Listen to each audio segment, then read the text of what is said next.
আমাদের সবচাইতে বড় ভুল কি জানো? আমরা ভুল করে ধরে নেই যে শক্ত মানুষদের কিচ্ছু হয় না। আসসালামু আলাইকুম প্রিয় ভিউয়ার্স, যে যেখান থেকে আমার ভিডিওটি দেখতেছেন আপনাদেরকে অসংখ্য ধন্যবাদ। আশা করি সবাই ভালো আছেন। হ্যাঁ, যে কথা বলতেছিলাম, আর ভাবি তারা পাথরের মতোই শক্ত, কিন্তু পাথরও তো ক্ষয় হয়ে যায়। তো আজকে হচ্ছে আমি ভিন্ন ধর্মী কিছু রান্না আপনাদের সাথে শেয়ার করব। এটা হচ্ছে রাইস কুকারে ভাত বসিয়ে দিয়েছি, সেখানে আলু আর সিম ভাপে সিদ্ধ দিয়ে দিলাম, আর এদিকে শুকনো মরিচটা খাঁটি সরিষার ঘানি ভাঙা খাঁটি সরিষার তেল দিয়ে ভেজে নিচ্ছি। হ্যাঁ, সময়ের আঘাতে তার গায়েও তো ফাটল ধরে, ঝড়ের ধাক্কায় সেও তো গুড়িয়ে যায়। তবু আমরা ধরে নিই তারা ঠিকই সামলে নিবে। আমরা মনে করি যে সে বুঝদার, সে সব বুঝবেই, সে মানিয়ে নিতে জানে, সে চিরকাল মানিয়ে নিবে। যে হাসছে তার মনে কোনো দুঃখ নেই, যে মুখ ফুটে না বলতে পারে না তার জীবনে কোনো সমস্যাই হয় না। তো এখানে আমি মরিচটা ভালো করে সুন্দর করে ভেজে নিলাম। মরিচটা ভালো ভাজা হলে কি হয়, মরিচের ভিতরে যে মানে বিচিটা থাকে, বীজ থেকে যা ওইটা ধাতে কামড় লাগলে কিন্তু সুন্দর একটা গ্রান বের হয়। তো আমি এখান থেকে ভাত থেকে তুলে নিচ্ছি গরম গরম আলু আর সিম। তো আজকে হচ্ছে ভিন্ন ধর্মী একটা ভর্তা শেয়ার করব। সেটা হচ্ছে এখানে মরিচটা ভেজে নিয়েছি আর ভাতটা ভালো করে নেড়ে দিচ্ছি, ঝরঝরে হয়েছে। ঝরঝরে ভাত দিয়ে কিন্তু ভর্তা বা যে কোনো তরকারি দিয়ে খেতে ভালো লাগে।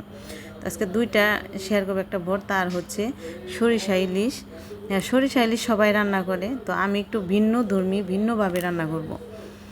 তো এখানে যে তেলটা দিয়ে ভেজেছিলাম সেই তেলটা এখানে ঢেলে দিলাম। দিয়ে আমি কিন্তু আগে এখানে পেঁয়াজটা দেব না, কারণ আগে এখানে আমি মরিচটা ভালো করে কষলে মানে হাত দিয়ে ঢলে ভেঙে নিব। সুন্দর করে ভেঙে নিয়ে তারপরে হচ্ছে পেঁয়াজটা দেবো। কেননা এটা একটা টিপস, পেঁয়াজটা দিলে মরিচটা সুন্দর ভাঙা হয় না। এখন আমি পেঁয়াজটা পরে কিন্তু দিয়েছি, মরিচটা একদম মেখে গিয়েছে সব কিছুর সাথে। তো আজকে হচ্ছে সিম আর আলু মিশ্রণ, মানে দুইটা মিক্সিত ভর্তা হবে। যে একাত্র করে আমি ভর্তাটা করে নিচ্ছি। ভর্তাটা খেতে কিন্তু খুবই অসাধারণ, একদম আঠালো হয়েছে, একদম আঠালো। আর একটু মরিচটা বেশি হয়ে যাবে বিদায় এক সাইডে রেখে দিয়েছি, ঝাল বেশি হলে ভালো লাগবে না। দেখেন একদম আঠালো একটা ভর্তা হয়েছে। হাত দিয়ে দেখাচ্ছি, একদম আঠালো ভর্তা। এই ভর্তাটা কিন্তু খেতে খুবই অসাধারণ। বিশ্বাস না হয় একদিন এইভাবে ভর্তা বানিয়ে খেয়ে দেখতে পারেন। তো আমি এদিকে কি করব, যে ফ্রাই প্যানে মরিচটা ভেজে নিয়েছিলাম সেই ফ্রাই প্যানেই আমি সরিষা ইলিশ রান্না করব, তবে একটু ভিন্ন পদ্ধতিতে রান্না করব আমার মতো। অথচ বাস্তবতা অতটা সহজ নয়, সেটা আমিও জানি, আপনারাও জানেন। প্রতিটা মানুষই ক্লান্ত হয়, ভেঙে পড়ে, একাকিত্ব অনুভব করে। কখনো কখনো তাদেরও দরকার একটু অবলম্বন, একটু আশ্রয়।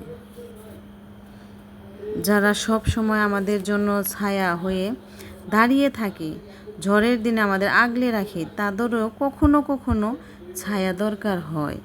তাই কখনো ভেবে দেখো, যে মানুষটা নিরন্তর তোমার পাশে থেকেছে, তার পাশে দাঁড়ানো তোমারও কি প্রয়োজন হতে পারে না? তো আমি এখানে সব মশলাগুলো দিয়ে দিচ্ছি, দিয়ে কষিয়ে নিব। এটাই হচ্ছে, হ্যাঁ, অনেকে কিন্তু সরিষা ইলিশ রান্না করে হচ্ছে মাছটা দিয়ে দেয়, তারপর মশলাটা দিয়ে কষিয়ে মাছটা দিয়ে তারপরে ওই ঝোলের সাথে সরিষাটা মানে দিয়ে দেয়। আমি কিন্তু ব্লেন্ডার করে নিয়ে এইখানে সেই সরিষাটা কিন্তু আগে দিয়ে দিব। এটাই হচ্ছে আমার আগে না, কিন্তু সরিষা অনেক একটা ঝাঁজ থাকে, আমার এতটা ঝাঁঝালো পছন্দ হয় না। এর জন্য কি করব, আমি এখানে যে মানে এই মশলা কষিয়ে নিচ্ছি যে সব কিছু দিয়ে। কিন্তু আরেকটা টিপস হচ্ছে, কখনো ইলিশ মাছে বেশি মশলা দিতে হয় না, আদা জিরা বাটা অতটা দিতে হয় না। তো আমি এখানে যে দুইটা পেঁয়াজ আর হচ্ছে এলো তিনটা কাঁচামরিচ আর সরিষা ভালো করে ব্লেন্ড করে নিয়ে তারপরে দিয়ে দিচ্ছি। এখন সরিষাটা ভালো করে কষিয়ে নিয়ে তারপরে এখানে মাছ দিয়ে দেবো। মাছ দিয়ে কষিয়ে তারপর আমি হালকা একটু ঝোল দিয়ে নামিয়ে নিব। এটাই হচ্ছে আমার ভিন্নধর্মী রান্না, সরিষা ইলিশ। আমার মতো মানে একটা ভিন্ন পদ্ধতিতে। হ্যাঁ, এটাও কিন্তু খেতেও ভালো লাগে।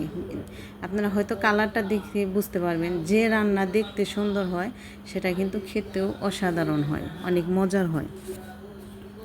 তো আমি এইভাবে কষিয়ে নিয়েছি, এই যে কষিয়ে নিয়ে সব কিছু কিন্তু দিয়ে দিয়েছি, মরিচ টরিচ সব, লবণ টবণ সমস্ত কিছু দিয়ে দিয়েছি। এখন এখানে আমি মাছটা দিয়ে দিব।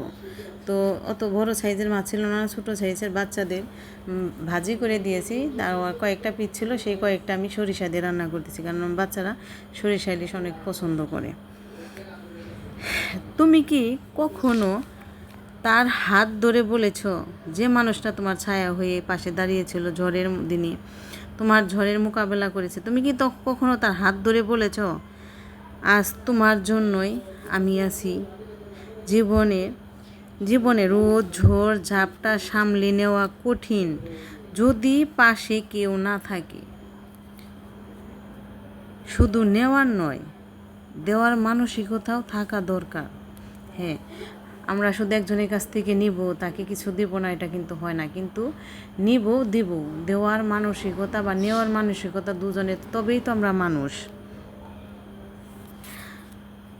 কারণ সম্পর্কের আসল সৌন্দর্য এখানেই, যখন দুজন মানুষ একে অপরের আশ্রয় হয়ে ওঠে। তাই যারা তোমার জীবনে ছায়া হয়ে থেকেছে, কখনো কখনো তাদের জন্য ছাতা হয়ে যাও। কারণ সবাইকে সব সময় শক্ত থাকলেও হয় না, কখনো কখনো ভরসার কাজটাও দরকার হয়। তো হচ্ছে আমি এভাবে কষিয়ে নিলাম। তো যে ব্লেন্ডারে জারে করে সরিষাটা ব্লেন্ড করে নিয়েছিলাম, সেটা ধুয়ে দিলাম। ধুয়ে যেহেতু ঝোল দিতেই হবে, সেটা ধুয়ে দিলাম, সেটার মধ্যে লেগেছিল, ঝোল দিয়ে দিলাম। এখন আমি কয়েক মিনিট দমে রেখে দেব। তো এই দেখেন, রাখার পর এরকম হয়েছে। তো আমার রান্নাটা কেমন হয়েছে, সাথে আপনাদের সাথে সুন্দর কিছু মতামত শেয়ার করলাম। সেই মতামতগুলো কেমন হয়েছে জানিয়ে কমেন্টস করে দিবেন। আর আমার ভিডিওটি ভালো লাগলে প্লিজ সাবস্ক্রাইব করে দিয়ে আমার পাশে থাকবেন। আপনাদের ভালোবাসা ও সহযোগিতায় আমার কাম্য। এই যে হয়ে গেল সুন্দর একটা রেসিপি, সরিষা ইলিশ। তো আমি সরিষাটা এভাবে কষিয়ে রান্না করি, তা খেতে ভালো লাগে, বেশি ঝাঁজ হয় না, খেতে অসাধারণ হয়। তো প্রিয় বন্ধুরা, ভালো থাকবেন। আসসালামু আলাইকুম।